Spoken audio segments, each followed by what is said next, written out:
आज हम लोग पढ़ाई कर रहे हैं एजुकेशनल पॉलिसी और स्कीम्स इन इंडिया। देखिए, पॉलिसी और स्कीम को दोनों को आप लोगों को एक साथ ही पढ़ना है ना, क्योंकि इसी से सवाल आता है। तो इसके पहले हम लोगों ने जो पढ़ाई किया था वो है health health policies and scheme के ऊपर, ठीक है।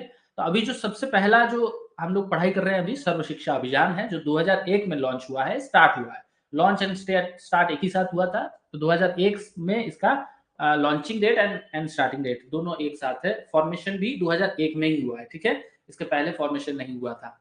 कुछ कुछ स्कीम में आपको फॉर्मेशन पहले देखने को मिल जाता है, 3-4 साल का वेरिएशन रहता है, मैक्सिमम लेवल पे 7-8 साल भी होता है, ठीक है। लेकिन सर्व शिक्षा अभियान 2001 और 2000 साल से इसका फॉर्मेशन हुआ था। तो हम लोग मान सकते हैं 2001 में ही, ठीक है। अब ये मैं एक बात और आप लोगों को ऐड कर दूं कि जिस तरीके से आप लोग पढ़ाई कर रहे हैं, तो जैसे हम लोग यहाँ पर कुछ गिने चुने कुछ स्कीम्स एंड पॉलिसीज के बारे में बात कर रहे हैं, इसका मतलब बिल्कुल भी नहीं है कि आपको सिर्फ और सिर्फ इसी पॉलिसीज और इसी स्कीम के बारे में जानकारी रखना है, क्योंकि हमारे इंडिया में स्कीम बहुत है, पॉलिसीज बहुत है, और सबको हम पढ़ भी नहीं सकते। बहुत सारी चीजें एक साथ है, लोड भी बहुत हो जाएगा, फिर आपको कोई और बाकी सिलेबस आप खत्म ही नहीं कर पाएंगे। तो हम लोग अभी जो पढ़ाई कर रहे हैं वो है गिने चुने जो टॉप लेवल के पॉलिसीज हैं, और जहां से सवाल पहले भी आ चुका है और जहां से सवाल बनने का भी चांसेस रहता है, ठीक है। अब बात यह है कि आपके पास अगर दो चार और पॉलिसीज के बारे में इंफॉर्मेशन है या किसी किताब से आप पढ़ रहे हैं, तो उसको एकदम ही इग्नोर मत कर दीजिएगा पढ़ाई के वक्त कि भाई ये तो सर ने नहीं पढ़ाया तो इसका मतलब हो सकता है ये इंपॉर्टेंट बिल्कुल नहीं है, इसको नहीं पढ़ना है। ऐसा बिल्कुल मत कीजिएगा, क्योंकि कहाँ से सवाल आएगा इसका कोई गारंटी नहीं है, ठीक है। एक यूपीएससी में एक बार तो जेएसएस से सवाल आ गया था, जिस प्रोजेक्ट में मैं हूँ। अब एक बार शायद इससे भी आया था,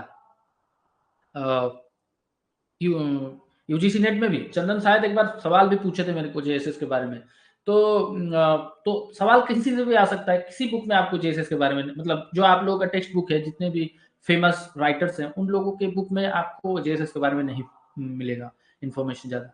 तो फिर भी आप पूछा जा रहा है, तो मेरा बात यही है कि जो भी आपके पास है इन्फॉर्मेशन, एक बार आप बिल्कुल गो थ्रू कर लीजिएगा, जितना आपके पास इंफॉर्मेशन रह सकती है उतना आप रख लीजिएगा अपने पास, ठीक है। नोट डाउन करना है, जो भी छोटे छोटे पॉइंट्स आपको कर लेना है। इसीलिए मैं जब पढ़ाता हूं तो यहाँ पर इंफॉर्मेशन बहुत ज्यादा रहता है, क्योंकि मैं आपको एनकरेज करता हूँ कि आप लोग साथ ही साथ अपने साइड से नोट लेते रहिएगा। नोट लेते रहेंगे तो आप लोगों को ज्यादा सही रहेगा, इंफॉर्मेशन ज्यादा दिन तक आपके ब्रेन में रहेगा और इंटरेस्टिंग भी लगेगा। लेकिन जब आप पढ़ाई करेंगे तो छोटा नोट्स होगा तो ही ज्यादा सही रहेगा, ठीक है ना।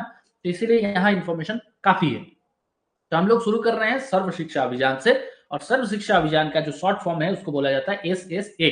तो आपको दोनों चीज का याद रखना है, क्योंकि सवाल जब किया जाएगा तो ऐसा जरूरी बिल्कुल नहीं है कि सर्व शिक्षा अभियान ऐसा पूरा नाम लिख के आपको सवाल किया जाएगा। हो सकता है कि सवाल में SSA रहे और आपको उसी से समझ लेना है कि सर्व शिक्षा अभियान है। आपको रट्टा नहीं मारना है इसको, क्योंकि कुछ ही पॉलिसीज के बारे में हम लोग पढ़ाई करेंगे। आपको एब्रिविएशन तो बहुत याद रखना है, बहुत सारी चीजों के बारे में। तो जब ही आप 2 बार 3 बार पढ़ेंगे तो आपको एटलीस्ट समझ में आ जाएगा कि कौन सी पॉलिसीज या कौन सी स्कीम का शॉर्ट फॉर्म ये है, ठीक है। तो जैसे हम आपको अगर मिले कहीं पर भी ऐसे से, तो आपको जरूर आपको याद आ जाएगा कि इसका मतलब ही है सर्व शिक्षा अभियान, ठीक है। चलिए, अब हम लोग जो पढ़ाई कर रहे हैं समझेंगे वो है ऑब्जेक्टिव्स। तो सर्व शिक्षा अभियान का ऑब्जेक्टिव क्या है? सर्व शिक्षा अभियान का ऑब्जेक्टिव है यूनिवर्सलाइजेशन ऑफ एलिमेंट्री एजुकेशन। तो एलिमेंट्री एजुकेशन क्या है? एलिमेंट्री एजुकेशन का मतलब होता है जो प्राइमरी लेवल पे एजुकेशन प्रोवाइड किया जाता है, उसको एलिमेंट्री एजुकेशन बोला जाता है। तो मतलब बेस लेवल पे जो एजुकेशन है, जो 1 to 4 जो एजुकेशन है, उसको हम लोग एलिमेंट्री एजुकेशन बोला जाता है। और यूनिवर्सलाइजेशन का मतलब होता है एक यूनिफॉर्मिटी को मेंटेन कर रखे, पूरा कंट्री में एक ही तरीके का एजुकेशन और सबके पास पहुंचे, ठीक है। दो चीज का आपको याद रखना है, यूनिफॉर्मिटी इसका मतलब पूरा कंट्री में विस्तार हो पाए, और दूसरा है same kind of education provide किया जाए। ऐसा नहीं है कि जो छोटे स्कूल में पढ़ रहे हैं उनको कुछ भी नहीं सिखाया जा रहा है, जो अच्छे स्कूल में पढ़ाई कर रहे हैं उसको बहुत कुछ सिखाया जा रहा है। तो ये दो चीज का याद रखना है, यूनिफॉर्मलाइजेशन ऑफ एलिमेंट्री एजुकेशन ऑब्जेक्टिव है सर्व शिक्षा अभियान। डेट आपको याद रखना है 2001 में लॉन्च किया गया था, ठीक है।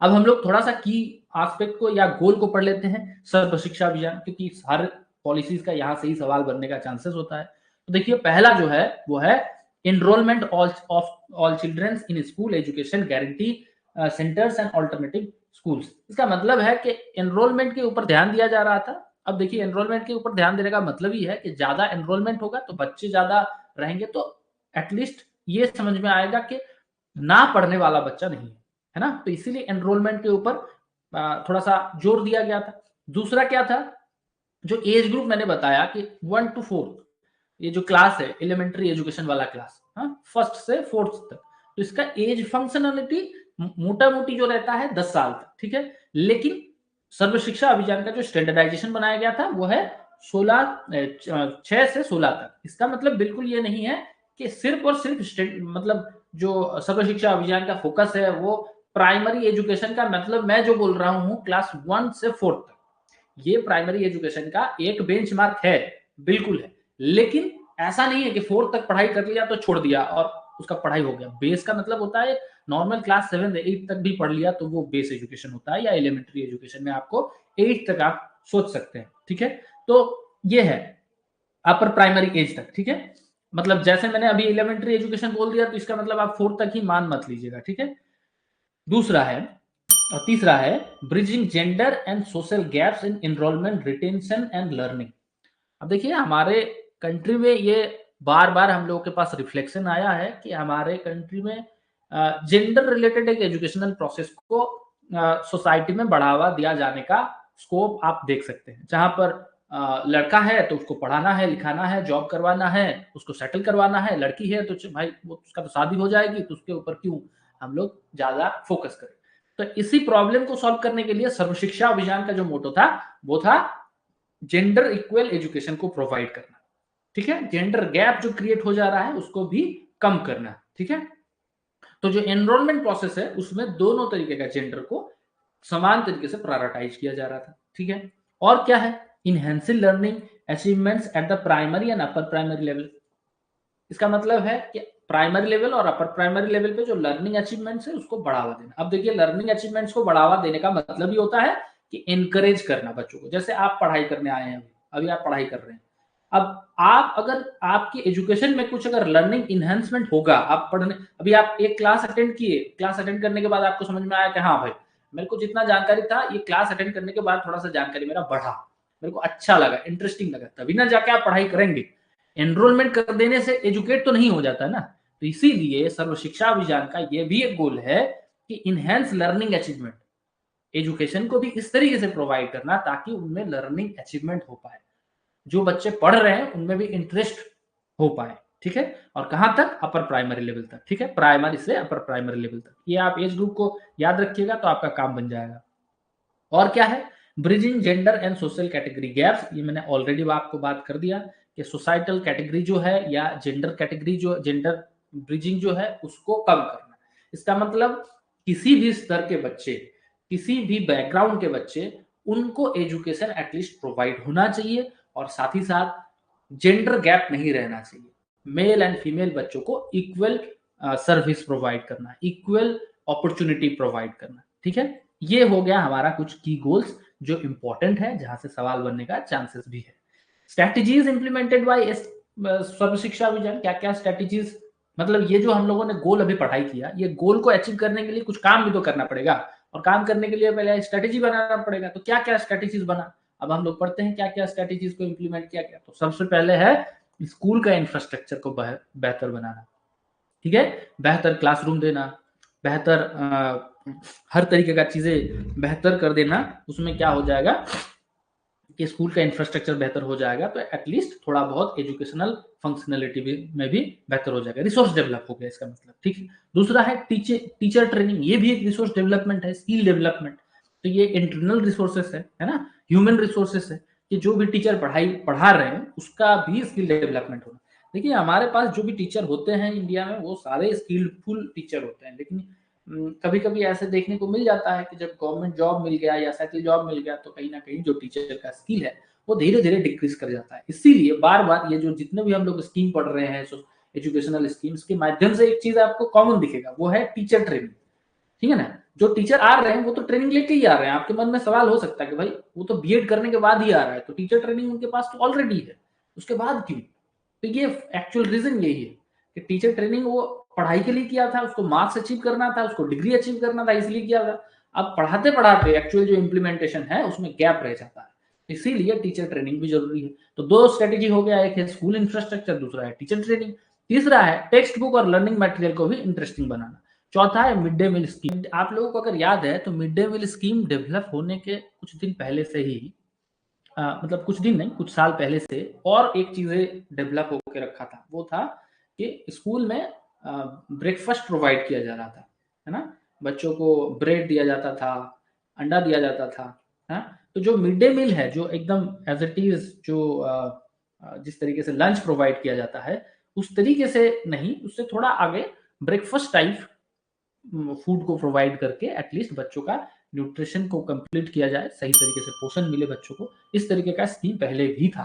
तो ये जो हम लोग अभी बात कर रहे हैं सर्व शिक्षा अभियान, सर्व शिक्षा अभियान के माध्यम से ये 2 चीज को टारगेट किया जा रहा था, ठीक है। तो ये भी आप लोगों को याद रखना है। और देखिए यहाँ पर मिड डे मील स्कीम का जब इंट्रोडक्शन आ गया तो ये आप लोगों को ध्यान रखना है कि mid day meal is the extended scheme of Sarva Shiksha Abhiyan, सर्व शिक्षा अभियान के साथ कनेक्टेड है ना। तो इसीलिए जब मिड डे मील का अगर बात करेंगे तो ये भी आप लोगों को ध्यान रखना है कि मिड डे मील भी सर्व शिक्षा अभियान का ही अंडर में एक दूसरा स्कीम है जो बहुत ज्यादा कनेक्टेड है। तीसरा और कुछ और इंपॉर्टेंट पॉइंट है जैसे community mobilisation. Obviously community mobilisation is very important और यहाँ पर सर्व शिक्षा अभियान के माध्यम से अच्छा कैंपेनिंग किया गया था ताकि लोग कम्युनिटी से योग साधन कर पाए, लोग बच्चों को पढ़ा पाए और इस सर्व शिक्षा अभियान का जो मूल उद्देश्य था उसको कंप्लीट कर पाए, ठीक है। और क्या है स्पेशल एजुकेशन। अब देखिए स्पेशल एजुकेशन को थोड़ा समझ लीजिए। सर्व शिक्षा अभियान, ये स्पेशल एजुकेशन जो है प्रोविजन के अंदर था लेकिन हर एक जगह पे रिफ्लेक्ट नहीं हो पाया इतना बढ़िया तरीके से, इसीलिए आप लोगों को थोड़ा बता देना पड़ रहा है। क्योंकि जो स्पेशल एजुकेशन है, ये स्पेशल एजुकेशन का मतलब ऐसा नहीं है कि स्पेशल वे में एजुकेशन को प्रोवाइड किया जा रहा है। स्पेशल एजुकेशन का मतलब होता है कि जो बच्चे स्पेशली एबल्ड होते हैं। स्पेशली एबल्ड मतलब हो सकता है कि कुछ बच्चे का आईक्यू कम है, कुछ बच्चे किसी एक तरीके से मेंटली इल है लेकिन उनको कोई और एक अच्छा टैलेंट है उनके पास, इस तरीके से बहुत बच्चे होते हैं ना जिनको स्पेशल बोला जाता है, स्पेशल चाइल्ड। अब स्पेशल चाइल्ड जो होते हैं उन बच्चों के लिए स्पेशल एजुकेशन प्रोवाइड किया जाता है। मतलब उनको हम रेगुलर बेस एजुकेशन जो है वो प्रोवाइड अगर करेंगे तो उनके लिए वो कनेक्टेबल नहीं होगा, वो समझ में नहीं आएगा उनको, क्योंकि वो रेगुलर स्टूडेंट के जैसा नहीं है, ठीक है। तो उनको ज्यादातर फोटोज दिखा के, ज्यादा पिक्चराइज चीजों के ऊपर करके उनको पढ़ाया जाता है। तो सर्व शिक्षा अभियान के अंदर ये भी एक इनिशिएटिव लिया गया था कि जो स्पेशल चाइल्ड है उनको भी इग्नोर ना करे, उनको भी मेन स्ट्रीम में लाया जाए और नॉर्मल बच्चों के साथ उनको पढ़ाने का कोशिश किया जाए, उनको नॉर्मल बच्चों के साथ मोटिवेट किया जाए। और उसके लिए क्या किया गया, नॉर्मल बच्चों के साथ जो पढ़ाई हो रहा है वो तो हो रहा है, साथ ही साथ जो स्पेशल बच्चे हैं उनके लिए अलग से क्लास भी प्रोवाइड किया जाए, ठीक है। तो ये स्पेशल एजुकेशन का फंडामेंट्स है। और क्या है, early child care education ECCE promote early child education to build a strong foundation for learning. मतलब जो बच्चे मतलब एकदम अर्ली चाइल्ड का मतलब क्या है कि शुरू में जो पढ़ाई किया जा रहा है ना। जब हम लोग सर्व शिक्षा अभियान का बात कर रहे हैं तो कहां से कहां तक, 6 साल से 14 साल तक, इसका मतलब जो अर्ली लेवल पे है 6 साल के अंदर जो क्लास 1 2 है इसके ऊपर और ज्यादा थोड़ा फोकस करके, क्योंकि एटलीस्ट बेस अच्छा बन जाएंगे, एजुकेशन के ऊपर कनेक्शन बन जाएगा तो बच्चों को बाद में हम और डेवलप कर पाएंगे कॉग्निटिव वे, ठीक है। तो इसीलिए इसको बोला जा रहा है ECCE, early child care education. बस ये नाम को आप थोड़ा सा याद रखिएगा, ठीक है। तो आशा रखता हूं मैं जो सर्व शिक्षा अभियान है SSA के बारे में आप लोगों को काफी समझ में आ गया होगा, ठीक है। ये जो अभी तक आप वीडियो देख रहे थे ये वीडियो हमारे लाइव क्लास का एक छोटा सा क्लिपिंग है। लाइव क्लास हमारे UGC net JRF social work champion course में है, जो अभी आपका ऐप में, हमारे स्टडी सोशल वर्क के ऐप में लाइव है। तो आप भी चाहेंगे तो आप ज्वाइन कर सकते हैं। जो हमारा जून के एग्जाम तक, UGC नेट का जो एग्जाम होगा जून तक, तब तक वैलिड रहेगा। आप एक ही कोर्स परचेस करके आप जून तक का एग्जाम के लिए अटेम्प्ट कर सकते हैं।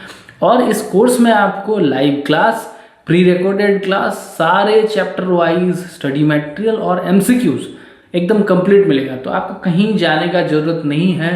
दोनों लैंग्वेज में मैं पढ़ाता हूँ, हिंदी और इंग्लिश में, तो आपको कोई समस्या नहीं होगा। आप चाहें तो इसी क्लास में ज्वाइन कर सकते हैं और हमारे इस कोर्स में पार्टिसिपेट कर सकते हैं। आपके एजुकेशन को, आपके प्रिपरेशन को और अच्छे तरीके से बेहतर बना सकते हैं। तो मिलते हैं हम कोर्स में।